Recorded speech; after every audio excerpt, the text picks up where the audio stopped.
Hello, this is Vicki Carter, and today I am going to show you how to use an online cascading style sheet reference tool and how you can use that tool to kind of get a picture of what some cascading style sheet properties will do to your actual code and to the content of the code.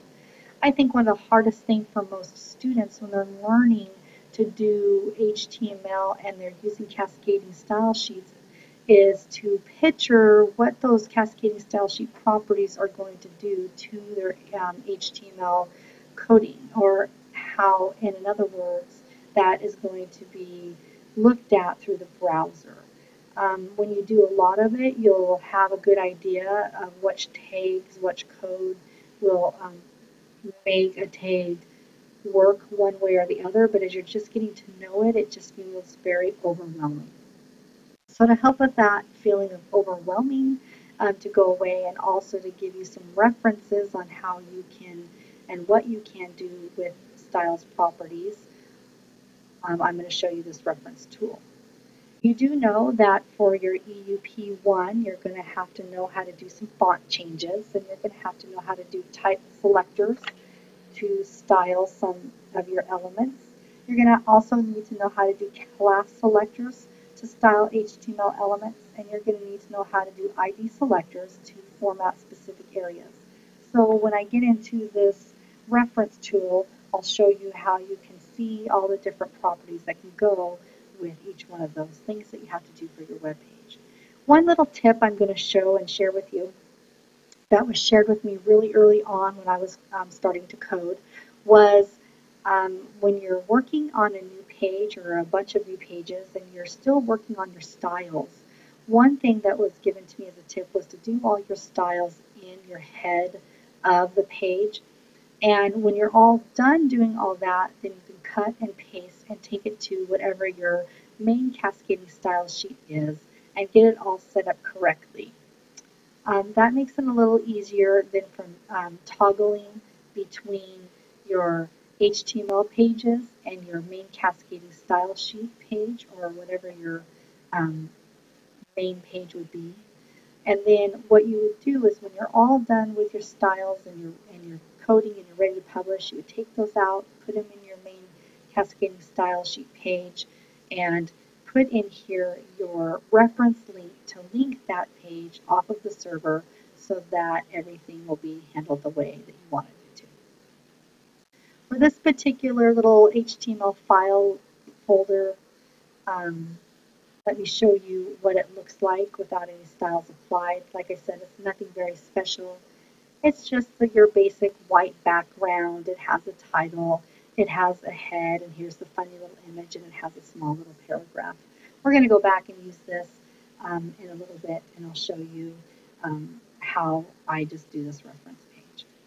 So to get to this reference page, which is the w3school.com reference page, I just real simply just did a CSS reference in the search button, hit return, and got not scribblers, I got CSS reference, the link, and I went to there. And it lands you on the main page. So let me walk through a couple of these really great features on this reference tool for you, and then we'll get started seeing what we can do. See, it has over here in the nav bar, on the left, it has reference selectors. It has quite a bit of information there. And when you scroll down, it starts to break it down into the actual properties that you're going to be applying to your style sheets. In the middle here, it has the cascading style sheet properties, and it groups them to make it easier.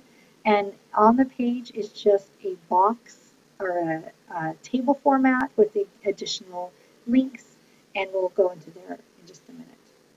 So since we know that you're going to have to do some font changes, let's just do font. So I come down to the left, I find font, I click into it, and I'm going to do font size. Click on the font size. And then what you get directed to is the example. It'll show you how, if I was using this as a style, my head 1s would be font size at 250, my head 2 would be font size at 200, and my paragraphs would be font size of 100%. You can try it for yourself, and we'll go back and do that in a minute. So you can see kind of what that try it for yourself is all about and how you can manipulate it. But I want to point out a few other things. There's always a definition and usage of the actual property, and the definition will be here, and then it will explain some of the usage that you can use. It's a medium value. This is inherited, and this particular is a version CSS1. And there is a JavaScript equivalent, and they'll tell you what the JavaScript equivalent is. Another really great feature is this browser support feature. When I first started doing cascading style sheets, we did not have this reference tool yet, and there was no indication of which browser was going to be able to support particular properties. So this is really nice to know, and it will also tell you any notes that are important.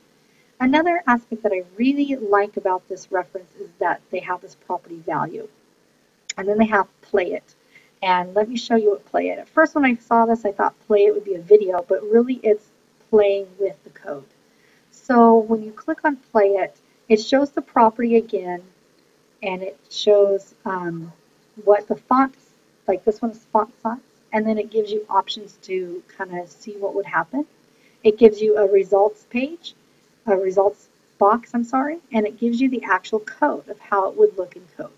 So this is already set to font size XX small, but I want to see what it would be font size large.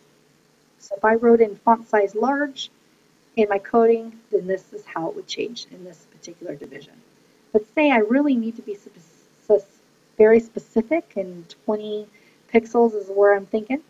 So then you can hit 20 pixels, and you can see how this will change. That's what makes this reference tool, I think, incredibly helpful, is that you can go in and do the play it and really see how the values can change, and there's a description of the values. So let's go up here, like I said, to the try it yourself, and you click on the try it yourself, and then it gives you an option to see how the code would look. As you can see, they're doing it like I suggested doing it, where they're putting it right in their head for this simple example. And then it shows you a result. So let's say I'm going to change this paragraph, this is the paragraph, this is what it will display like. And I want to change that to 200, or no, yeah, 200. Let's do it 200%. Then I can hit submit code, and it changes that, so I can see automatically here too. Now, how do we apply this to our particular code? Well, there's two ways of doing it. The easiest way is that you can cut and paste. So you cut and paste the particular property that you want, put it in your style, save, and then I'm going to run it to see what it looks like.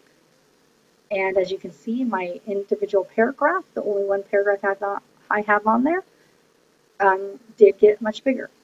The other way is that you can just reference it, and then you can type it in yourself without cutting and pasting it. I'm going to change this to 25% because that's what I need it to be. I want to run it, my browser, and as you can see, my paragraph is dramatically changed. So I hope that this little tutorial will help you to find this reference tool and be able to visualize what you are doing as you're coding. If you have any questions, please don't hesitate to contact me. That's Vicki Carter at wgu.edu. I'd be happy to walk you through this. I'll also be happy to look at some of the cascading style sheets and see if I can help you point in the right direction to make the most wonderful web pages you've ever done.